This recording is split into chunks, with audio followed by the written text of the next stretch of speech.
Hi, welcome back to Brookline Hub in Depth. I'm your host, Harvey Bravman. I'm a video producer, a filmmaker, and the publisher for BrooklineHub.com, an online 501c3 nonprofit publication.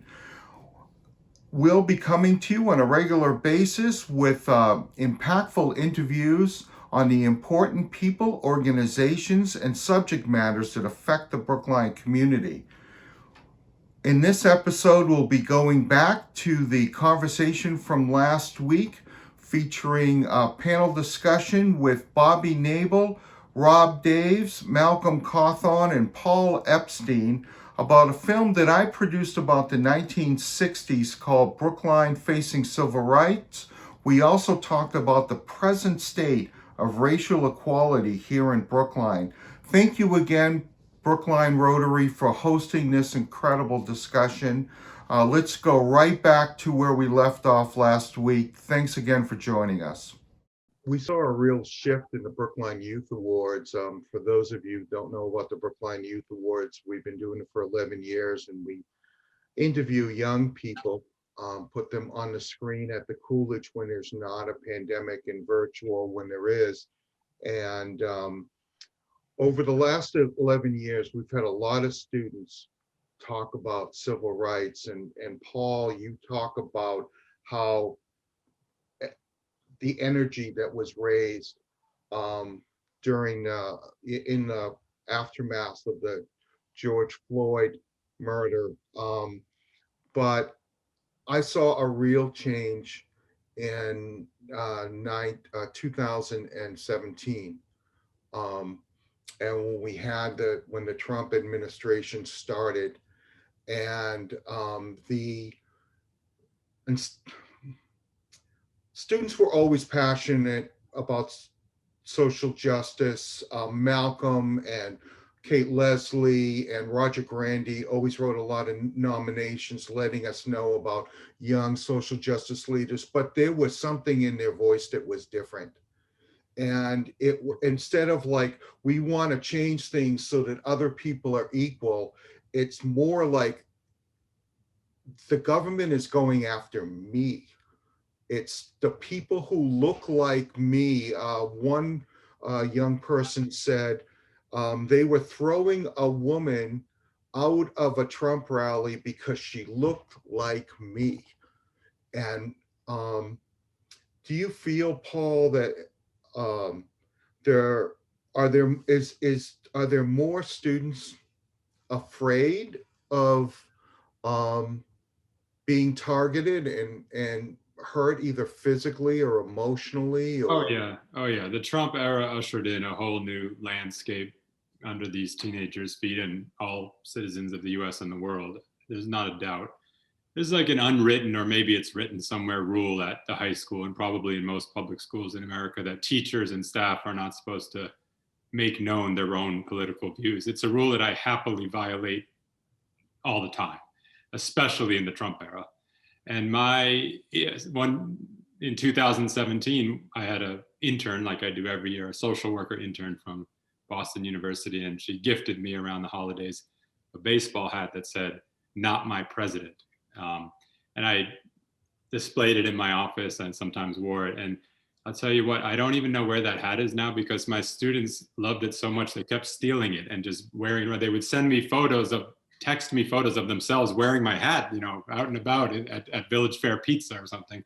So the Trump era changed everything.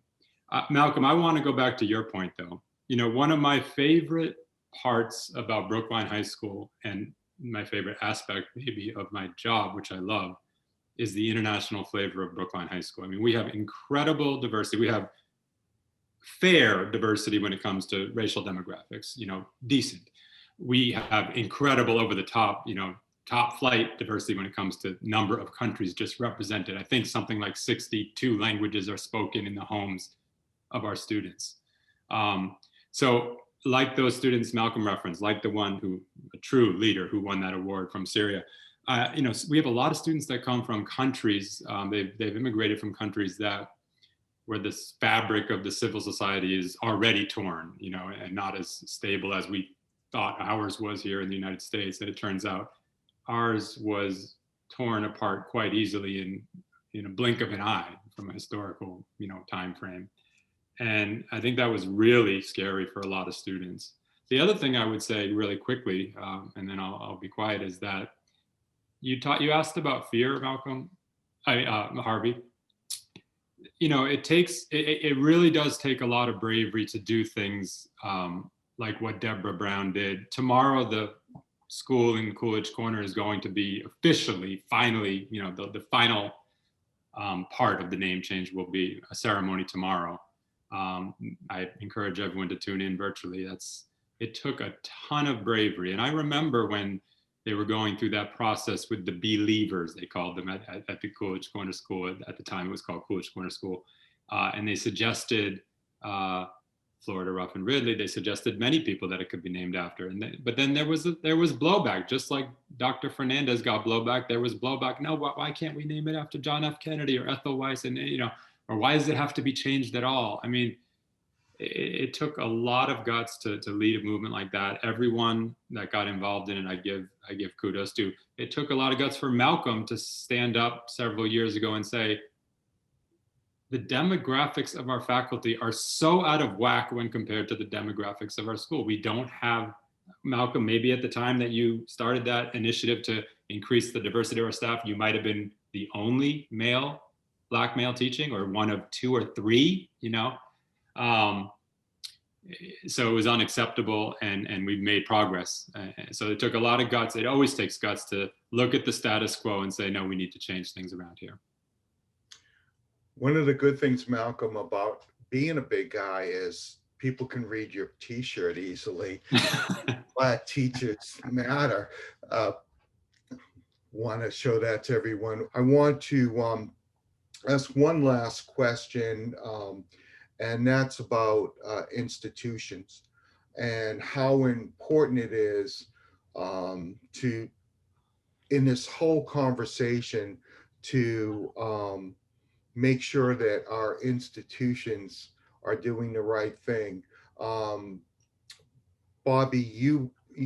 Paul, when you talked about it takes courage, I want to let everyone know that each one of these people, through our youth awards, has received our Social Justice Award for their contributions to the community, and how. So that's the one thing that you all have in common is your bravery, and nothing is more brave to me than some of the things that you shared in the film, Bobbie. But you talked about a situation where when you first came to, you're so gracious when you're talking, but and you always say that you've had it, better than most people. But when you came to live in Brookline, your husband had to shop for the house alone because he's white and was white, and you were not able to see the house until the house was purchased and you were signing the papers at the bank. And the efforts that it took, and still, so that was a way through our institutions to deny your family of the American dream, which is owning property. You really can't own property unless you get a loan, most people, right? And since that film came out, several people have talked to me about their experiences in the 1960s, 1970s, and even 80s about getting a loan in Brookline. A pretty well-known lawyer in this community told me that her father owned a 3-decker outright, had no liens on it, had no mortgage on it. He was not able to get a loan in any Brookline bank and had to go outside of Brookline because he wanted to do some work on the triple decker, and he basically wanted to get a home equity loan, even though he owned the entire property. And he was turned down, and he had a good reason. He felt that it was because of his race or what he was perceived. He was actually Spanish, dark skin, curly hair, heavy accent, and he felt like that's why he's the man. But so many other people have come to me with that. And you may never have lived in Brookline if your husband was black, right? I mean, because then there would be no one to shop for the house for you. And bringing that forward to today, where we actually are having select board task forces talking about reimagining our police department. I know that's happening all over the country, but we've had incidences in the police department and in the Brookline Fire Department in the last decade, where a young black police officer said they felt unsafe, and a black firefighter is still fighting the town over the racial incident that happened to him in 2010. How important is it to make sure that, you know, our institutions are allowing for an equal playing field for everyone, that our rights are secure no matter who we are? I think that it's essential. And I think it's important that we have to make an effort to get the information that tells what the performance is actually. There are, I think it's possible that people believe that there are sort of two Brooklines, the one that they experience and the one that's experienced by people of color. And those exchanges of information don't happen that often informally. So I think if we are serious as a town, we have to make a special effort to find out how the experience of people of color differs from other Brookline residents. I realize that for me, I had an opportunity to see what it was like to be a young person long after I was in college, because I taught young people. And I find now that I've retired, I don't have that opportunity. And so I wonder for young students of color, are there still the black tables? It was common practice in schools that were predominantly white to have black students have a black table. And the reason for that was that it was a period of relaxation, of not having to have one's guard up, not having to expect that someone was going to make a judgment on you based on your race. Students talked about if they were being taught about race in classes, that the first person that would get called upon to comment would be black students, so that they were very exposed and without defenses. So from my point of view, the town has to be particularly watchful over how it trains its teachers for one, its employees for another, that people are not always aware of their own feelings and how they communicate those feelings, and that we need to help them become aware so that they can set a different standard for behavior for themselves. Thank you. Rob?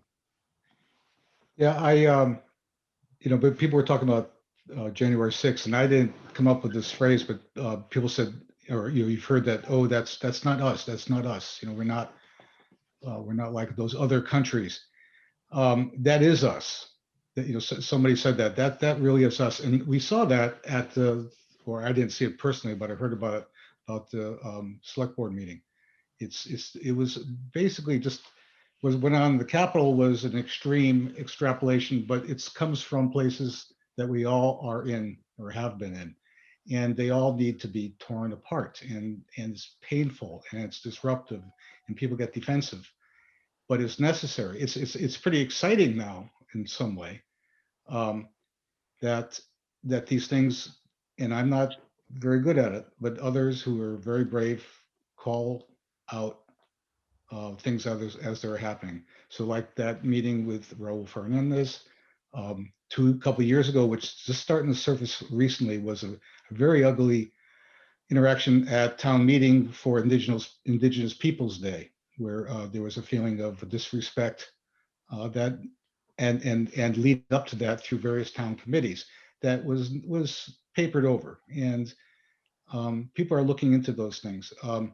I'm a trustee on the Brookline Community Foundation, and we just did a strategic plan, and one of the things is equity, for all.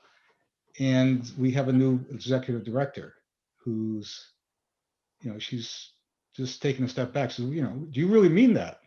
And so we're really starting to make sure that everything we do, the grants, our interactions, are tried to be are positioned, or we're looking through it to see, are we really looking at things in an equitable fashion? We're trying to dig deeper. The town is doing that. They have a diversity, equity, and inclusion assessment that's going on. These things are disruptive. They're painful, but on the other hand, they're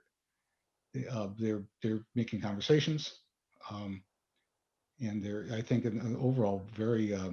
I'm optimistic that things are changing. My son, who I thought was, he's a musician and kind of apolitical. He was arrested in New York City from the Black Lives Matter, and he was beaten, and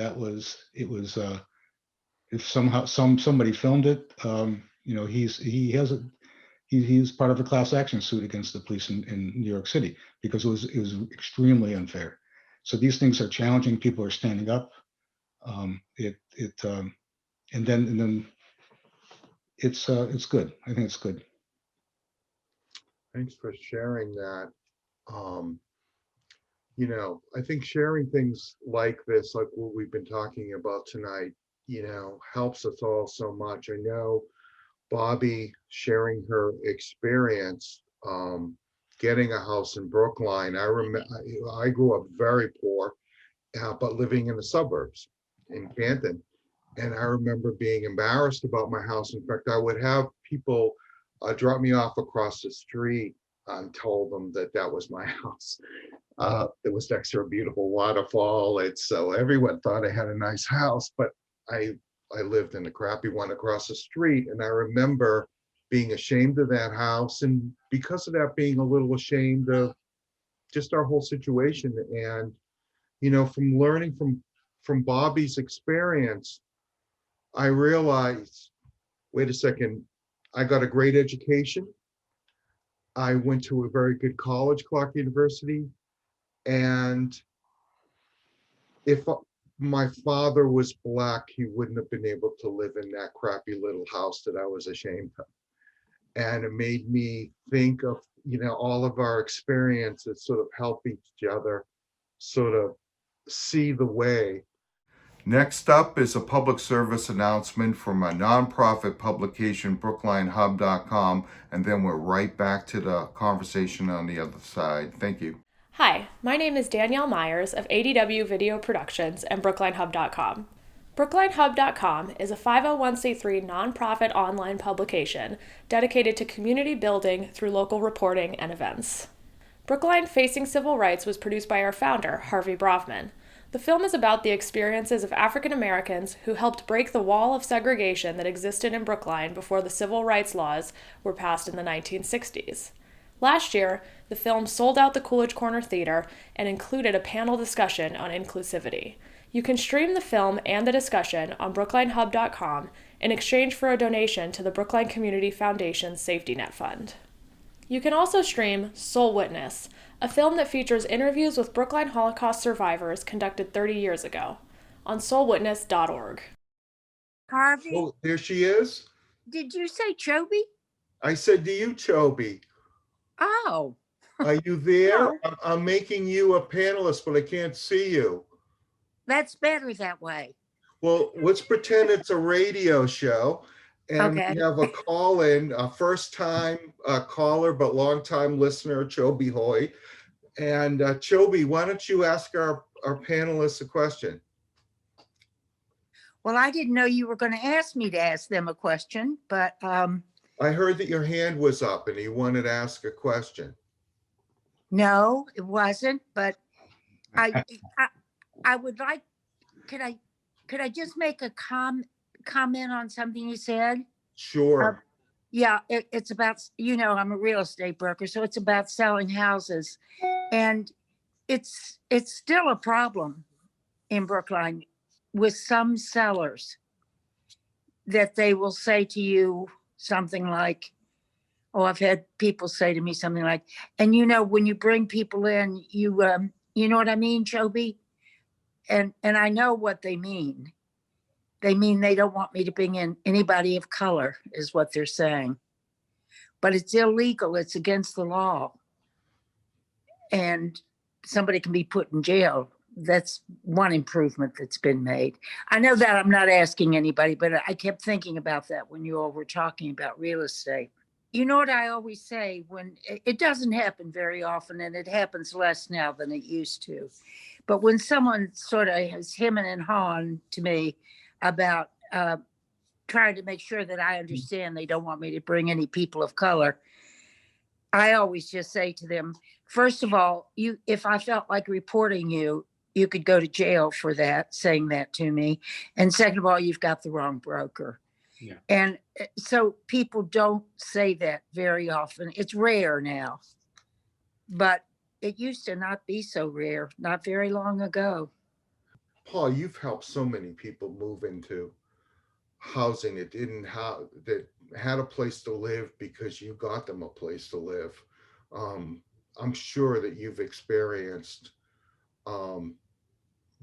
attacks or racism or people saying things while you've tried to move in families.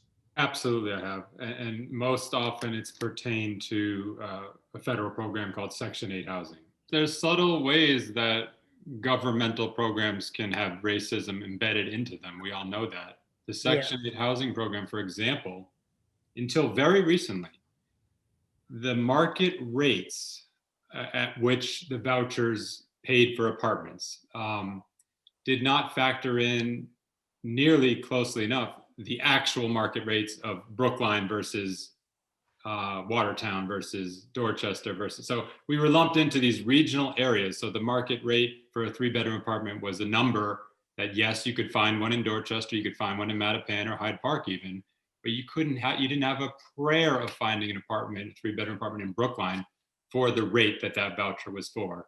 And then a couple of years ago, they made a very progressive improvement in the law that the rate for Brookline went up.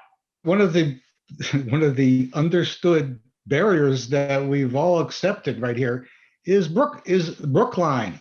It's that dotted line. And what does that mean? If I go 100 or 500 yards in one direction, I'm in Mission Hill. It's a very different place. There's the Bromley Heath projects a little further over. It's a very different place. You talk to Nika Elguardo, our state rep. She represents only Precinct 5 in Brookline, but her big set of constituents are very different, diverse population than us. And we've always thought that we're so good that everybody needs to come here. METCO comes here. We need to go there. I think that is one of the things that we can do. So we need to develop links to organizations and cultures, cultural institutions that are there, and they have a very rich history, community, flavor that we the only thing that's keeping us out is that dotted line. And for instance, with John Wilson, I went over to the National Center for Afro-American Artists. It's a wonderful museum, and John Wilson was a founder there. One of his major sculptures is there, and Barry Gaithers, who's the executive director, is the man's a he's a cultural treasure.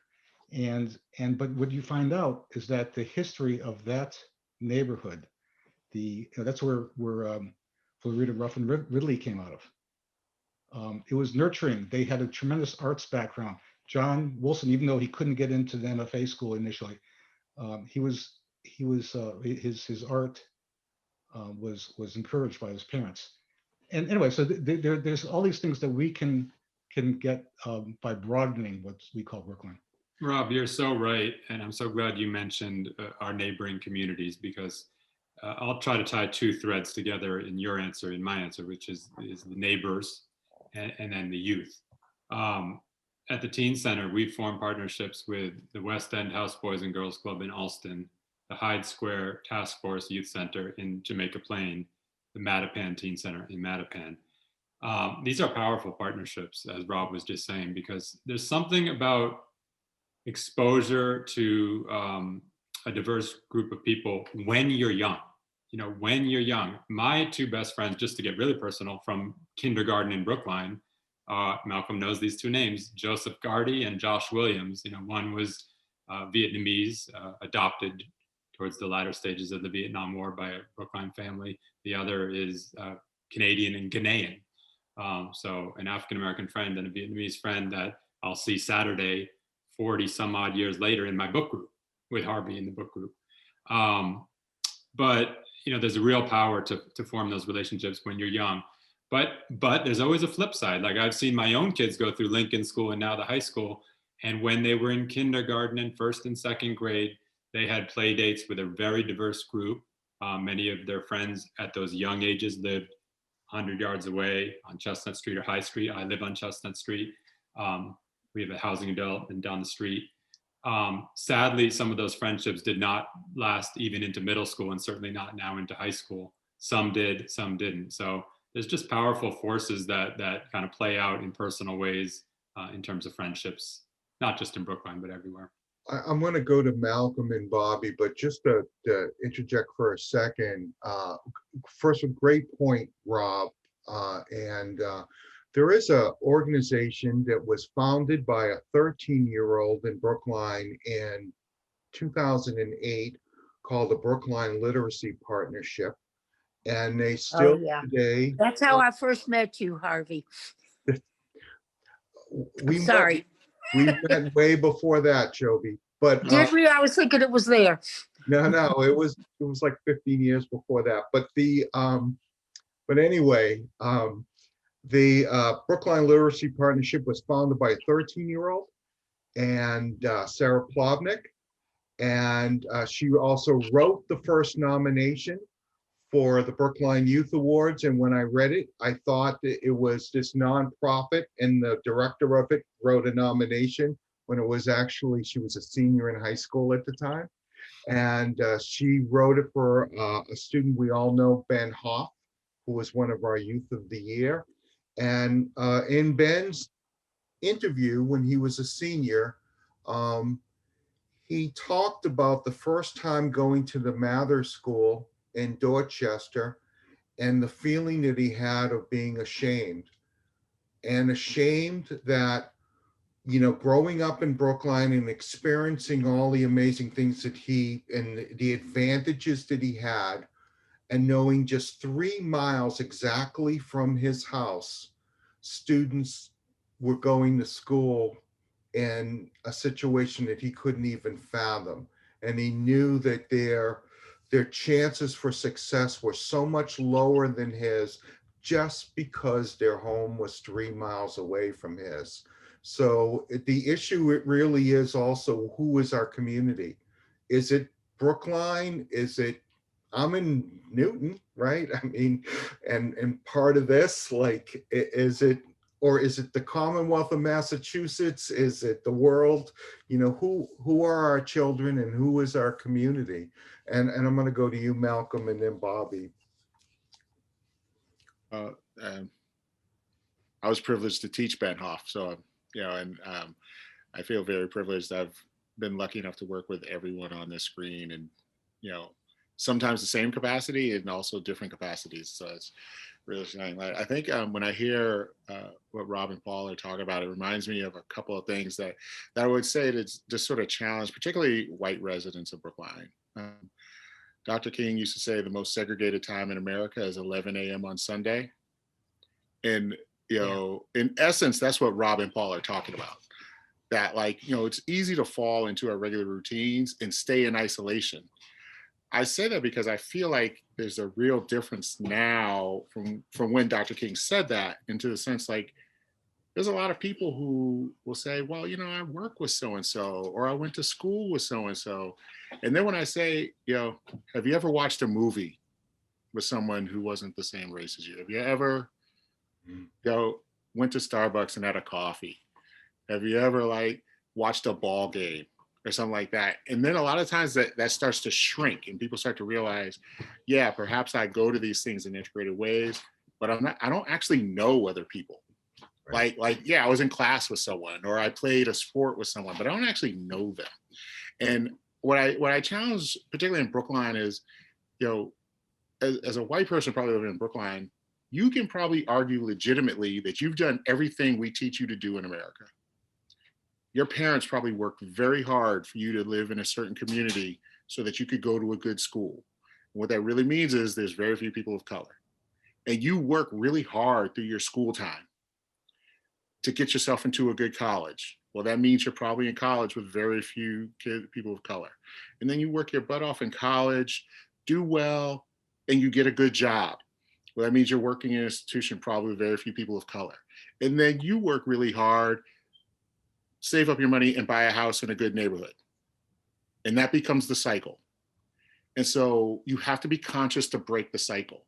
And so, you know, when Paul and Robert talk about these opportunities, those are also in Brookline.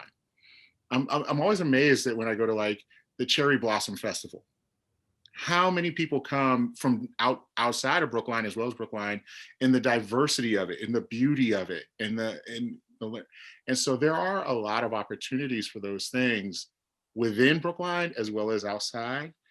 But you have to be conscious that you know what you've been taught is also giving you a racial isolation. And I'm not saying that to feel guilty or to lay blame, but once you know that, then you can break out of that. And you have to be able to recognize it to break out and say, you know what, that Black guy I worked with for 10 years and had a desk down the hall, maybe we could have lunch together one day. Right. And I'd actually get to know that, like, that person probably has a family and like all these other things that make them human and valuable. And that's, to me, how we break it. You know, I could give you loads of books and all those other things, but if you don't actually get to know a Black person or a white person, you know, it's all intellectual and tangential.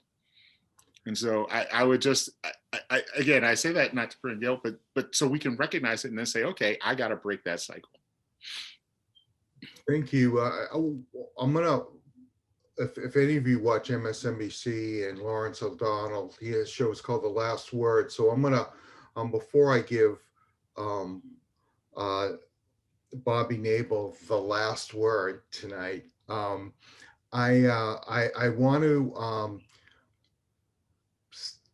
say this was an amazing conversation. I really appreciate it. I think everyone, I know I got a lot out of it. We're going to expand this so more people in Brookline can know about and see the conversation that we had tonight. But also want to throw in, and I'd be really remiss if I didn't, that one issue or one group of people that we have not talked about tonight are people with physical and mental challenges. And what Malcolm's talking about, you know, when's the last time you watched a movie with someone in a wheelchair or with cognitive learning issues or on the autism spectrum or something, Down syndrome, and how much you can get from that experience, because these are people who have a lot to add to our society and to each of us as individuals. Bobbie, I'm going to give you the last word on to our viewers, and I also want to say thank you so much to the Brookline Rotary, if I haven't, for having us here, for being a part of this. Brookline Rotary is such an amazing organization because it's philanthropic. It's there to help level the playing field and to help people in need. And I think so many people misunderstand the Rotary, and they think that it's something more or less than it is, and it's just about business connections and things like that. But if you wanna help, I think one place you could start is by joining the Rotary. Bobbie, the last word on our show. This will be on MSNBC tomorrow night. I want to continue with some things that Malcolm was saying. We are encouraged a lot these days to talk to one another, that the need for conversations between people of color and white people. And yet a lot of those opportunities fail fairly significantly. And the question is why? One of the things is that if you were Black and talking about your experience, sometimes what you want is an affirmation of the difficulty of that, a recognition of what it means to be who you are now and to have gone through that and to have overcome it to the extent that you have. What it means sometimes for whites is to feel that one is being accused of being responsible for everything that's happened to Blacks, for being privileged, for having advantages, and the need for guilt on the basis of that. That makes conversations very difficult, not very productive.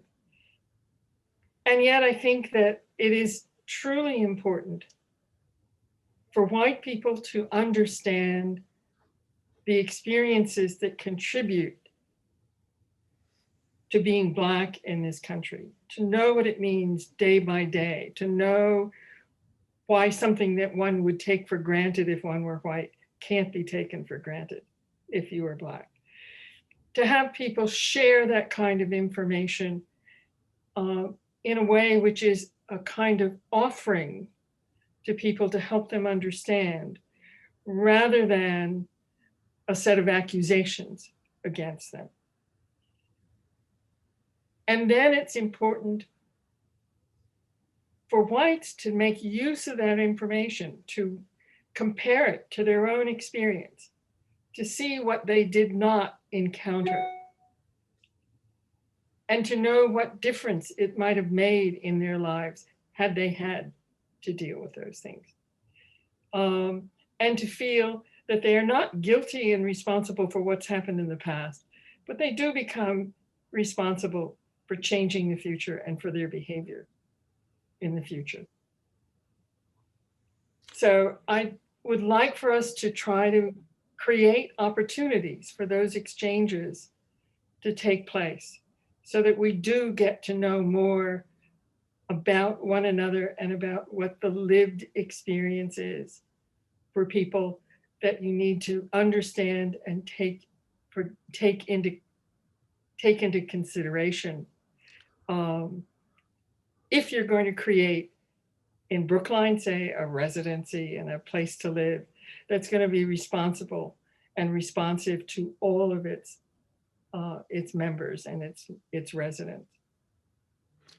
My dad used to tell me to do good things with good people and you'll end up being okay. And Paul had to jump off, but I've been privileged to be able to work with, and I consider you all friends. So thank you so much for taking the time. Thank you, Rotary. This was really a great evening, and I wish us, until next time, right? We'll all be working together on something else. Thank you, guys. Thank you. Thank you. Thank you. Thank you for the opportunity. Thanks again to our incredible panelists and to the Brookline Rotary for making this conversation happen. And thank you for joining us. We'll be back soon with a new edition of Brookline Hub in Depth. Thank you.